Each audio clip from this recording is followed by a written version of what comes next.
Bonjour, je suis Liv, dénicheuse culturelle avec intention et aujourd'hui c'est l'heure du bilan. Je vais te parler des dernières lectures que j'ai faites, je vais te donner mon avis sincère. C'est parti!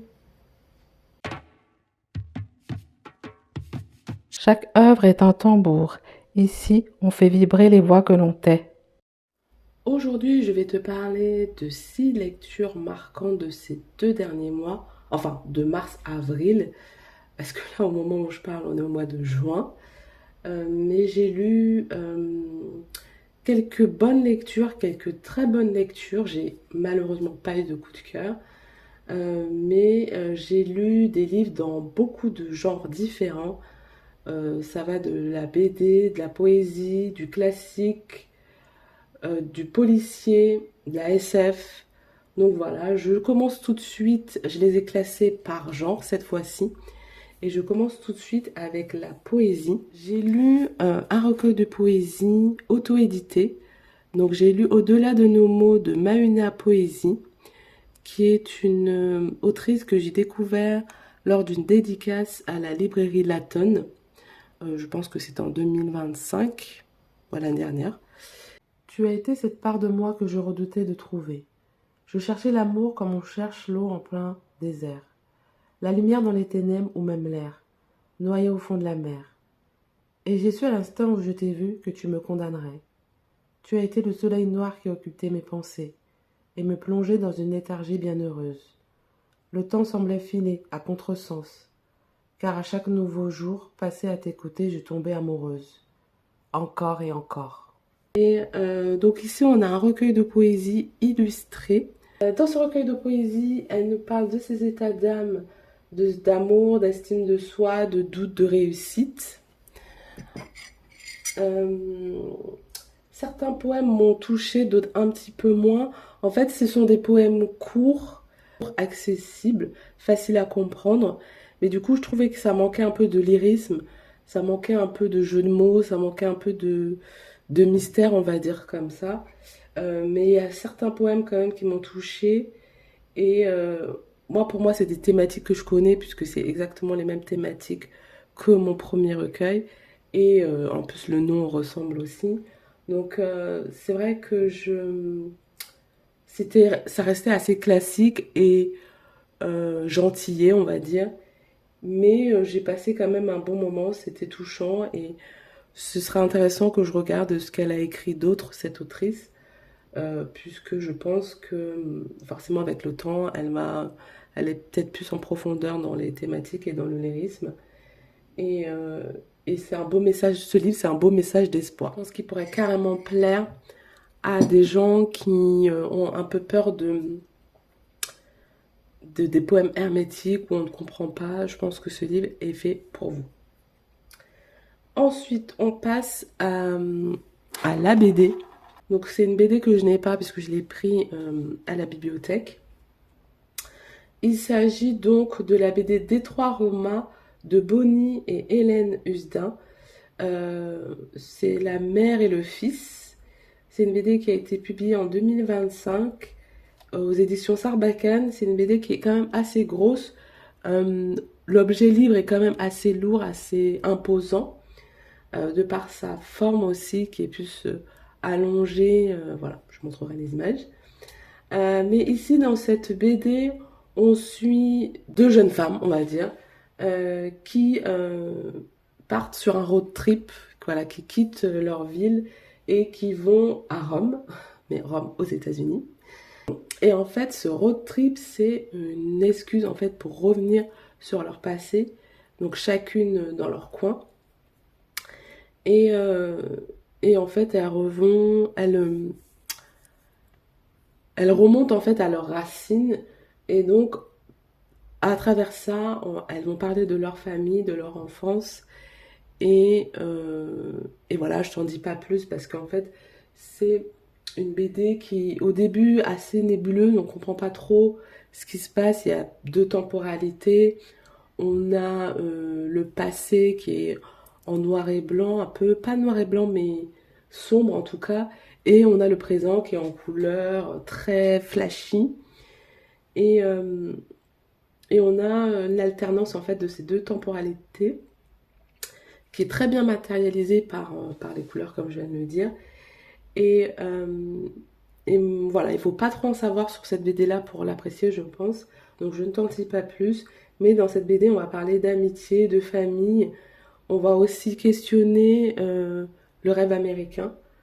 On va, euh, on va suivre cette quête identitaire de ces deux jeunes femmes et on va voir en fait que leur lien va être comme un baume en fait sur leur quotidien qui est chaotique, leur famille de chaque côté qui est dysfonctionnelle et, euh, et on voit aussi la grande influence du cinéma dans la vie de ces jeunes femmes et par, euh, par ricochet dans la vie aussi des auteurs. On sent voilà cet amour quand même du cinéma américain dans la BD. Je sais pas moi, en tout cas dans les dessins, j'avais vraiment l'impression d'avoir des tableaux. Euh, Récemment, on a appris la mort de David Hockney et je trouve que les tableaux de David Hockney avec les illustrations de Bonnie, oui c'est ça, il me semble que c'est lui. Enfin les deux ont fait des illustrations, je crois. Mais voilà, ça m'a grave rappelé ça et j'ai trouvé l'histoire touchante, mais il faut se laisser porter parce qu'au début c'est un peu nébuleux, mais finalement ça a parlé d'amitié, de famille, de pollution aussi, d'écologie. Mais voilà, je t'en dis pas plus, moi j'ai vraiment beaucoup aimé découvrir ce livre aussi. Euh, c'est pas non plus un livre exceptionnel, mais il est touchant. Voilà pour la BD. On continue avec la science-fiction. J'ai lu Babel, an Arcane History de R.F. Kuang dans le cadre du club de lecture de Hajar Lee. Et ici, on est dans de la Dark Academia. Et on suit Robin, qui est orphelin cantonais, qui est recueilli par un éminent professeur de l'université de traduction d'Oxford, qu'on appelle la tour Babel ou l'Institut Babel.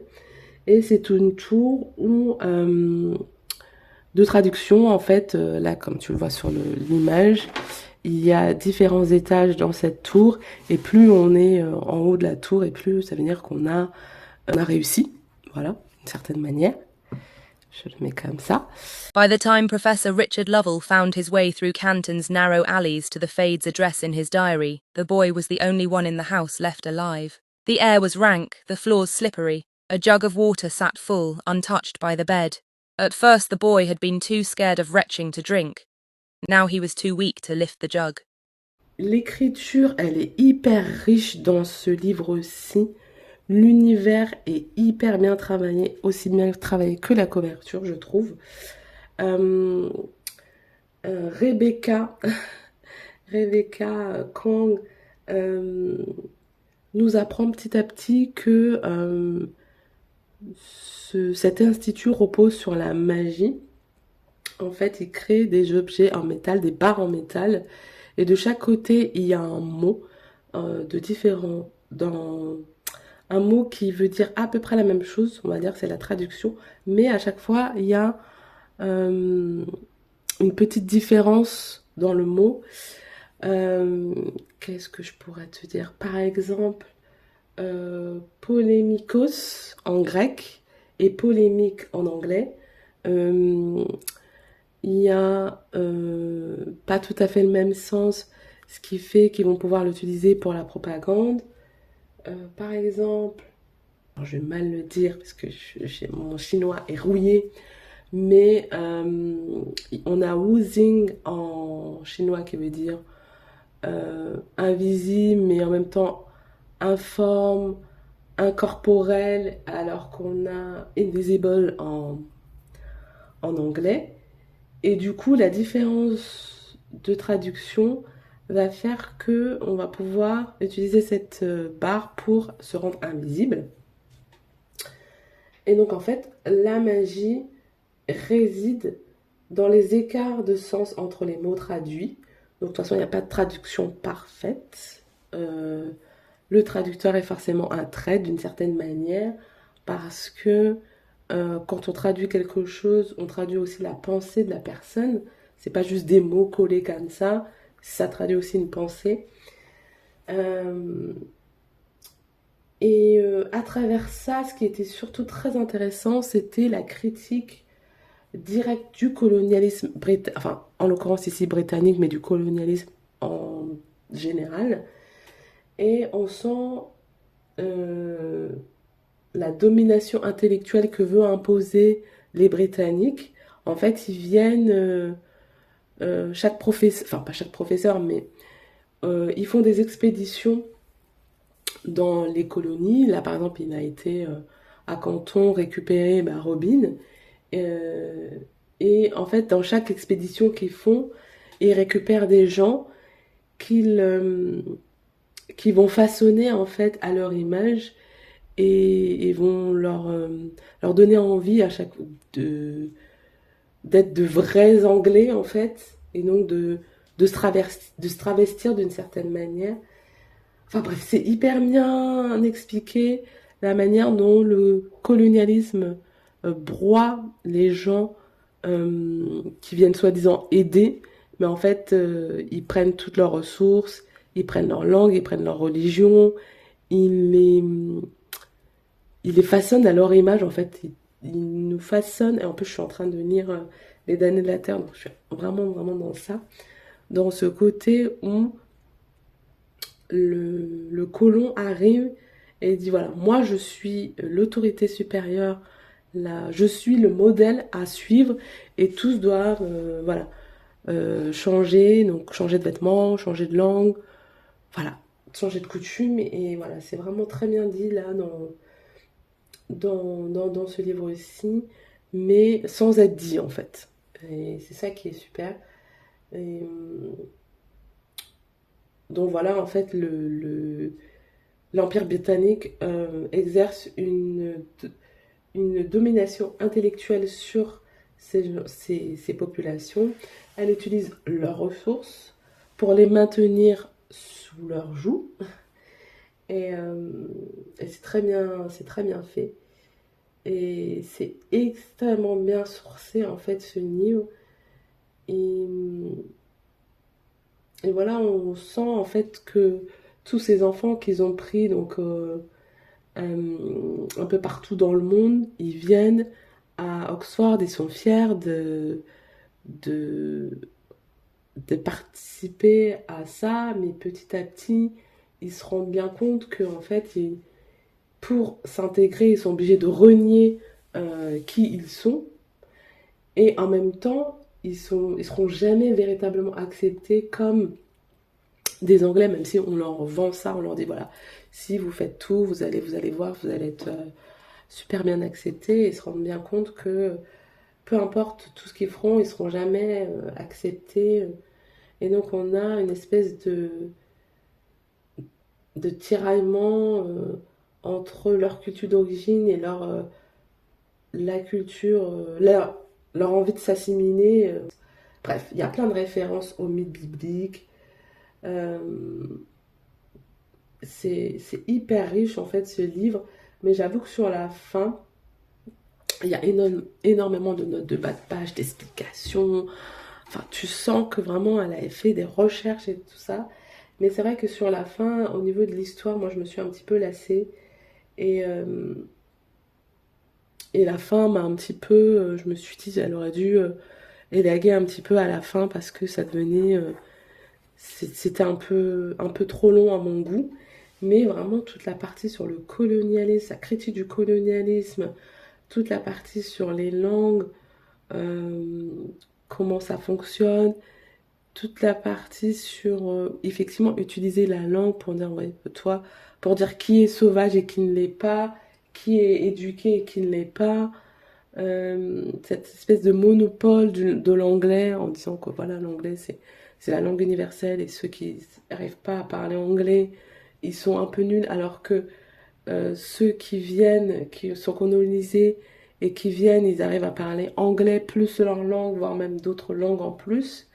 Et c'est eux la richesse en fait. Et elle redonne un petit peu, c'est l'aide de noblesse en fait à ces peuples qui bah, qui sont bons en langue, en fait, finalement. Parce qu'on a beau critiquer, ah oui, telle personne, oh, il parle pas bien français, non, non, mais en fait, cette personne-là, elle parle peut-être 5 6 autres langues.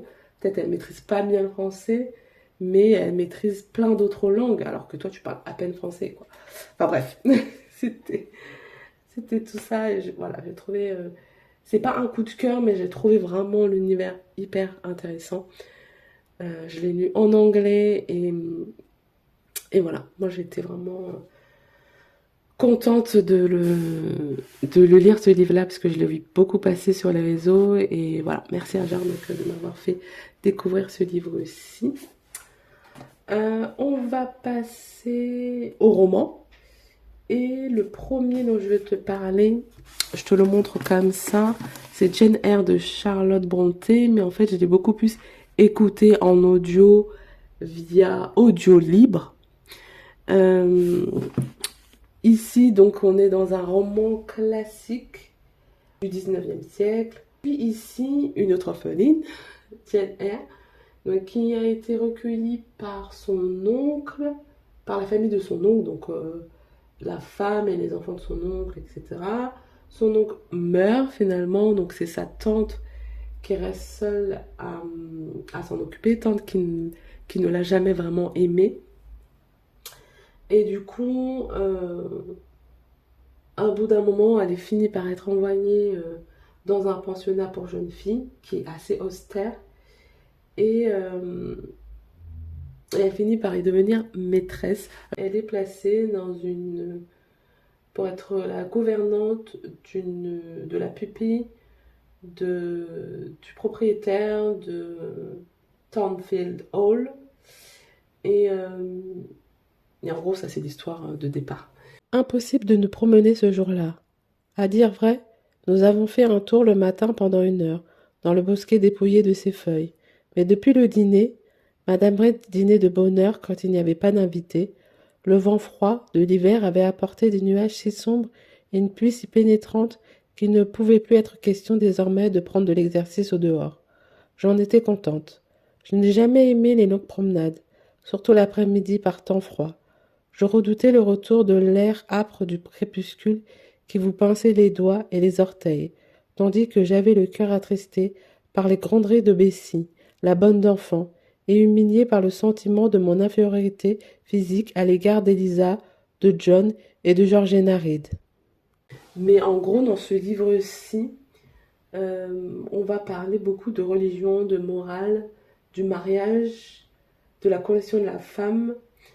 Et, on a beaucoup de personnages féminins dans ce livre aussi. Déjà, on est dans la tête de Jane Eyre. On la suit dans toutes ses aventures. On a un point de vue interne, donc l'histoire est racontée par elle. Alors là, ce que j'ai trouvé aussi intéressant dans ce classique-ci, c'est que elle nous parle par moments, elle parle au lecteur, elle dit voilà, si je vous disais ça, vous ne me croirez pas, etc. Vous pensez que si je vous dis ça, vous allez penser que je suis un peu prétentieuse. Enfin, elle s'adresse directement au lecteur et ça, j'ai trouvé ça hyper moderne en fait comme façon de faire. On a vraiment toute une réflexion sur la place de la femme dans ce livre et qu'est-ce qui est bien, qu'est-ce qui est pas bien en fait, qu'est-ce qui est moralement acceptable, qu'est-ce qui ne l'est pas. Il y a beaucoup de va-et-vient par rapport à ça, la religion, les mœurs. Et, et moi, j'ai beaucoup aimé un personnage qui est donc dans le pensionnat, qui s'appelle Helen Burns. Elle m'a vraiment beaucoup touchée, cette jeune fille, pour ceux qui l'ont lu. C'est un roman qui est construit un petit peu comme une œuvre autobiographique, puisqu'elle nous raconte toute sa vie, cette jeune fille. Et comme elle nous parle, on a vraiment l'impression que c'est vraiment arrivé. On est vraiment immergé dans cette histoire-là. Et moi, j'ai beaucoup aimé cette histoire-là. Voilà, ce roman avec des touches gothiques, parce qu'on a le pensionnat austère, le manoir froid, les secrets. Bon, je te dis pas plus parce qu'il faut que tu découvres. Mais voilà, il y a des secrets. On a aussi voilà, ce récit introspectif, cette jeune femme qui n'a jamais eu personne pour vraiment l'aimer, qui se retrouve dans un pensionnat, ensuite qui se retrouve a travaillé en tant que préceptrice dans une famille. Elle est, voilà quoi, elle est seule en fait. On a aussi ce réalisme social avec cette femme, cette jeune femme pauvre, orpheline, qui est seule, quoi, qui a personne qui lui a témoigné un petit peu d'amour, sauf voilà, dans le pensionnat. J'ai bien aimé cette histoire-là jusqu'à ce que, pour moi, il y a eu vraiment une cassure à un moment dans l'histoire où là, j'ai décroché, j'étais plus dans ce côté, justement, réalisme social. Et, euh, et voilà, j'ai moins aimé la fin du livre, mais sinon, ça aurait pu être vraiment un coup de cœur. Mais j'ai aimé cette héroïne forte, en tout cas, pour moi au départ. J'ai aimé comment les personnages étaient développés. Voilà, j'ai passé un bon moment, mais c'était pas, ça n'a malheureusement pas été un coup de cœur parce que toutes les questions par rapport au mariage vers la fin m'ont un petit peu lassée. Mais voilà, mais ça reste une très bonne lecture et je comprends pourquoi Jessica, si tu passes par là, je comprends pourquoi tu l'avais bien aimé ce livre aussi. Peut-être que je l'aurais lu plus tôt dans ma vie, j'aurais eu un autre regard sur ce livre-là. Mais voilà, le lisant maintenant dans ma quarantaine, la fin m'a un petit peu lassée, mais ça reste une très bonne lecture et je pense que c'est un classique qu'il faut avoir lu. On reste dans le classique avec La au diable de George Sand, que je n'ai pas avec moi. Ici, on a un livre aussi du 19e, mais en France cette fois-ci. Donc La au diable de George Sand, que j'ai aussi écouté sur Libre Audio, de manière gratuite. On a donc un roman sentimental. On est dans un de ces romans champêtres, donc on a un côté réaliste, pastoral, je sais pas comment dire. Donc ici, on se trouve dans la campagne du Berry, donc lieu de prédilection de George Sand. On suit Germain qui est veuf, qui est un honnête travailleur. Il est père de 3 enfants et en fait, on a son beau-père, donc qu'il respecte énormément, donc le père de sa femme, qui lui dit qu'il faut qu'il se remarie en fait, parce qu'il a 3 enfants en bas âge. Eux, ils sont vieux, donc ils peuvent pas vraiment garder les enfants. Et puis, enfin voilà quoi, il faut qu'il prenne une autre épouse parce que tout seul, il va pas y arriver. Donc lui, il est pas très, voilà, il est pas très content en tout cas au départ parce que il est soi-disant encore amoureux de sa femme. Je dis ça, je dis rien. Et, et du coup, mais il écoute quand même son beau-père parce qu'il le respecte beaucoup. Et du coup, il commence à chercher une épouse. Voilà. En gros, c'est ça le pitch du départ. Je te dis pas plus parce que c'est quand même assez court en fait. Ce roman, c'est presque une nouvelle, je sais pas. Je crois que c'était, il me semble, 3 heures d'écoute. Donc très court comparé aux 20 heures de Jane Eyre. Enregistré par Ezwa. La mare au diable de George Sand. Chapitre 2. Le labour. Je venais de regarder longtemps, et avec une profonde mélancolie, le laboureur d'Holbein, et je me promenais dans la campagne, rêvant à la vie des champs et à la destinée du cultivateur. Sans doute, il est lugubre de consumer ses forces et ses jours à fendre le sein de cette terre jalouse qui se fait arracher les trésors de sa fécondité lorsqu'un morceau de pain le plus noir et le plus grossier est, à la fin de la journée, l'unique récompense et l'unique profit attaché à un si dur labeur. On va avoir quand même, je te dis pas comment, mais il va y avoir quand même des petites touches de surnaturel dans le récit. Et ça va questionner beaucoup de choses. Ça va questionner l'amour, en fait. Qu'est-ce qu'un amour véritable? Comment on sait qu'on aime quelqu'un? On a aussi, dans ce livre aussi, la valorisation, mais alors vraiment au maximum de la vie paysanne, des mœurs des paysans, la dignité, en fait, des paysans, et à travers le personnage de Germain, qui est un honnête travailleur, euh, qui n'a pas d'ambition, enfin il cherche pas de l'argent, il n'a pas de vice en fait, il est juste bienveillant avec tout le monde et voilà. On a un style vraiment très descriptif parce qu'elle décrit vraiment bien la campagne, les mœurs. On a vraiment un vocabulaire rural. C'est presque un conte en fait populaire tellement c'est pas réaliste, j'ai envie de dire. C'est c'est c'est touchant. On suit les personnages, mais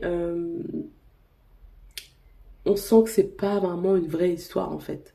En tout cas, il y a trop d'éléments superlatifs, on va dire, pour que ce soit vrai.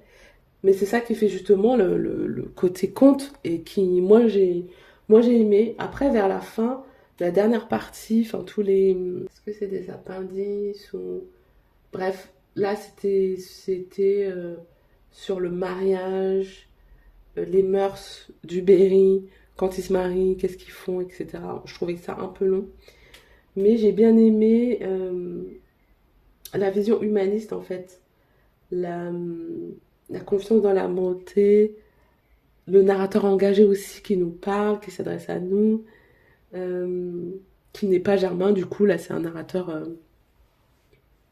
Et voilà, c'est un livre que j'ai bien aimé, j'ai passé un bon moment d'écoute avec ce livre-ci, et je te recommande de découvrir George Sand si tu ne l'as pas encore fait. Et ensuite, dernier livre dont je vais te parler aujourd'hui, c'est La bonne mère de Matilda Di Matteo, que je n'ai pas non plus, qui a été publié en 2025 aux éditions L'Iconoclaste. Et c'est un livre que j'ai lu dans le cadre de mon comité de lecture Terre de Parole, qui est un festival normand. Et ici, on est dans un roman social, intime, et on suit en fait la relation entre une mère et sa fille. En gros, on a une jeune femme qui décide de partir à Paris, qui vit à Marseille en fait avec ses parents, et elle a une mère un petit peu étouffante, enfin une cagole, voilà. Et elle a un côté plus, comment dire, moins extravagant, plus introverti, plus intellectuel. Et donc elle décide de partir à Paris. Et là, elle fait la rencontre d'un jeune homme. Et c'est là voilà, qu'on les découvre. C'est le jeune homme vient avec, je crois que c'est Clara qu'elle s'appelle. Ouais, c'est ça. Le jeune homme vient avec Clara donc pour visiter ses parents. Euh, et c'est là qu'on découvre leur relation. Je me doutais bien, avec sa grande école et ses grands airs, qu'elle allait nous ramener un petit Parisien. Elle sort, il n'est pas de Paris maman mais de banlieue parisienne. Censément c'est important comme distinction. Et, et au départ, on se dit, voilà, ça va être un petit roman sympa, drôle, euh, puisque déjà on a la représentation de la cagole, qui est une femme qui s'habille de manière très extravagante, qui parle fort, qui se maquille beaucoup, qui passe toute la journée à se bronzer, enfin voilà, qui prend soin de son apparence, etc. Donc on se dit, bah voilà, c'est un peu drôle, voilà, on a un style très oral et on alterne entre les points de vue de la mère et de la fille. Donc un chapitre on a la fille, un chapitre on a la mère. Roman, voilà, on se dit voilà, ça va être un bon moment, drôle, etc. Mais en fait, c'est un roman beaucoup plus profond. Puis on avance dans l'histoire parce que ça va parler des inégalités sociales, de mépris de classe, de violences faites aux femmes. On va parler de reproduction des schémas familiaux. Enfin voilà, du coup on rentre dans un livre beaucoup plus lourd, un roman social et intime qui explore trois grands thèmes: le tranchus de classe, la relation mère-fille et l'héritage des violences familiales. Donc c'est quand même assez, voilà, c'est pas juste un petit livre comme ça, c'est un petit livre de plage quoi. Moi j'avais, enfin comme on l'avait vendu, moi j'avais compris ça. Et en fait non, c'est vraiment un livre touchant, ouais, qui m'a beaucoup touchée. Vraiment, je l'ai trouvé très bien fait, très crescendo. Voilà, on avance crescendo dans l'histoire. Et, euh, et oui, j'ai passé un bon moment avec ce livre. C'est pas un coup de cœur non plus, mais, euh, mais oui, j'ai trouvé vraiment très touchant et je comprends pourquoi beaucoup de gens l'ont beaucoup aimé. Je l'ai vu pas mal passer ce livre aussi. Et beaucoup de gens, voilà, ont été assez dithyrambiques sur ce livre aussi. Et je comprends vraiment pourquoi, parce que c'est, pour un premier roman, vraiment, j'ai trouvé ça vraiment très abouti. Et voilà, je te recommande vivement cette lecture. Et voilà, c'est tout pour aujourd'hui. J'espère que ça t'a plu, que tu as au moins trouvé un ou deux livres qui t'ont tenté. Si tu les as lus et que tu as le même avis que moi ou pas le même avis que moi, ben on en discute de toute façon en commentaire. S'il y a des livres que tu as aimés, que j'ai aimés aussi, que tu dis, bah, elle pourrait peut-être aimer ça aussi, n'hésite pas aussi à me donner des recommandations. Même si en ce moment j'essaie de diminuer ma palle, je prends toutes les recommandations. En tout cas, merci d'avoir regardé la vidéo jusqu'au bout. Merci pour ton soutien. Et laisse résonner le tambour. À très vite pour de nouvelles vibrations culturelles avec intention.